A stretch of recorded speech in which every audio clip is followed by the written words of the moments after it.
வணக்கம். உலகிலுள்ள அனைத்து தானங்களிலும் உயர்ந்தது அன்னதானம். இது ஒரு சாதாரண உதவி அல்ல. இது இறைவன் அருளால் நடைபெறும் புனித செயல். பசியுடன் இருக்கும் ஒருவருக்கு உணவு அளிப்பது அவர்களின் வயிற்றை மட்டும் நிரப்புவதில்லை, அவர்களின் மனதையும் வாழ்வையும் காப்பாற்றுகிறது. இறைவன் கூறுகிறார், நீ ஒருவரின் பசியை போக்கினால் அது என்னை நேரில் சேவித்ததற்கு சமம். இன்று நமது மென்மை அறக்கட்டளை மூலம் பல நூற்றுக்கணக்கான முதியோருக்கு அன்னதானம் வழங்கப்படுகிறது. அவர்களின் முகத்தில் மலரும் சிரிப்பு, அதுவே நமக்கு கிடைக்கும் மிகப்பெரிய ஆசீர்வாதம்.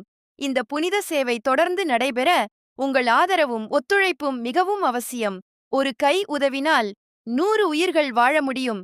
அன்னதானம் செய்பவன் எப்போதும் குறைவதில்லை. அவரின் வாழ்க்கையில் எப்போதும் வளம் நிறைந்திருக்கும். நீங்களும் இந்த புனித சேவையில் இணைந்திடுங்கள்.